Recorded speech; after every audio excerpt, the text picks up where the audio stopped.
Hey guys, for this Halloween theme video for today, we're going to dig deep into the scenario. Like, what if BlumHouse had a cinematic universe? And what if it was structured just like the Zack Snyder DC universe? Well, if you don't know what BlumHouse is, it's a movie company that mostly make horror movies. And the reason why I compared it to Zack Snyder DC, because this universe never finished their cinematic universe, and I highly doubt that BlumHouse is going to finish the cinematic universe, because it is not like Marvel, let's be for real. Oh, and don't worry guys, I will do the MCU version, well, at least for Nickelodeon. So yeah, without wasting any more time, let's get this over with. Oh, and just a little disclaimer, I have not seen any of the BlumHouse movie. Well, I have seen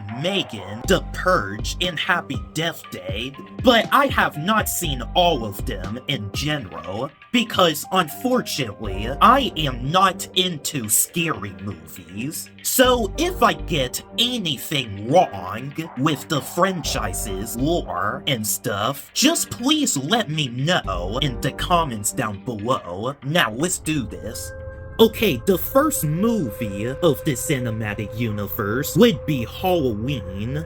Okay, I know Michael Myers is BlumHouse's biggest character, so it is no surprise to start off the cinematic universe with him. Well, I think it's going to have the same plot as the 2018 movie, and it would probably be a better version of the Man of Steel movie. Okay, then we have Black Phone versus Michael Myers. Well, this will be a counterpart to Batman vs. Superman. Well, except the movie would be less long, and the plot for the first Black Phone movie would be non-existent. It will just be similar to the Jason vs. Freddy movie. Well, except it is a much better version than that. And also, I'm going to have Michael Myers get killed off at the end of the movie, just like Superman did, because horror characters come back to life all the time, which to me doesn't make sense, but it is what it is. Okay, then we have the movie Purge, being an accurate version of the Suicide Squad. In this scenario, the plot would be the same as the first movie, well, except the movie would be longer, and we get to explore the Purge outside instead of wasting time in the rich family's house the whole time. Okay, then we have Happy Death Day, being a counter version to Wonder Woman. Well, none of the characters from this movie never appeared in Black Phone vs. Michael Myers. In fact, they don't need to. The plot would go the same as ever, but I would add some changes, like setting up a horror crossover. And speaking of horror crossovers, the counterpart to the Justice League would be the Horrorverse. Well, it will have the 2017 Justice League plot, well, except it would be less generic, and Michael Myers will come back to life during the climax. The main villain of this movie would be the Entity. It's going to be similar to Death from Final Destination, well, except it is 100% a threat to the anti-heroes, and Michael Myers would be the only one who can match him. Well, Trey would appeared in this movie as the smart one of the group. Oh, and don't worry guys, Trey will making a deal with Black Phone. Whether or not they would save the world, Trey will go home free, and if they don't, they get to kill her. Oh, and the Baby Max assassin will also be in it. And then we have some guy who is from the movie Split. I don't know what his name is. Oh, and we're going to have Megan appeared in this movie. She will already be created by Gemma, and Megan will see the entity as a threat to Katie, so she's going to sneak out during midnight just to team up with the horror characters to save the world, at least for now. Alright, and that leads us to the plot of the first Megan. Well, in my comparison video, I complain about the story and structure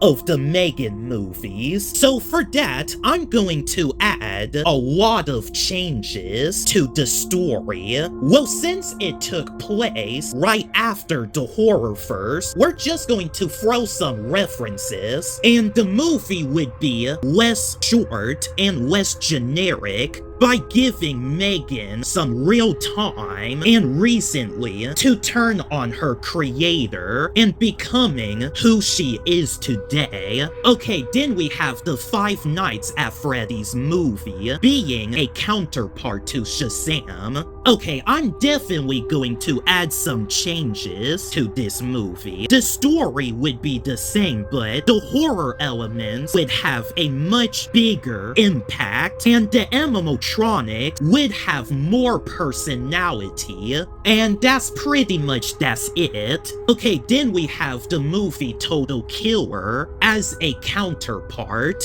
to the Harley Quinn movie. Okay, I have not seen this movie, but it does look interesting. Well, whatever is going on in the Total Killer story, it would be the same, I guess. And I think the time travel elements would use some consequences, because it seems like it is not executing it well, but hey, who knows? Okay, then we have Happy Death Day to You. Well, since the Wonder Woman sequels are just prequels before the rest of the DC movie, Happy Death Day and Happy Death Day to You will both take place before the rest of the BlumHouse movie. Well, the sequel plot would be the same, so I don't see any reason to change. Okay, and when COVID-19 hit, Universal will release the unrated cut version of the horror first, just like the 4-hour Zack Snyder cut was released on HBO. Well, the original Horror First movie is rated PG-13 because of the monsters coming together, but Peacock will release an unrated cut version where you can experience the blood and gore and much longer side of this movie. Okay, then we have Purge Election Year, a counterpart to James Gunn's Suicide Squad. Well, the plot would be the same, period.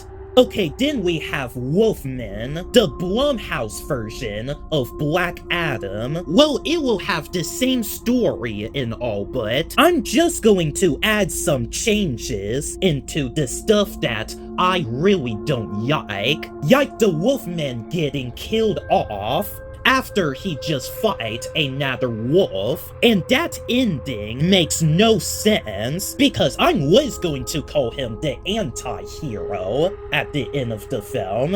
What a waste. Okay, then we have Five Nights at Freddy's 2. Okay, I know this movie hasn't come out yet, but whatever is going to happen, well, I'm sure it's going to be the same plot, and hopefully it is better than the first movie. Okay, next we have The Invisible Man, a counterpart to the Flash movie.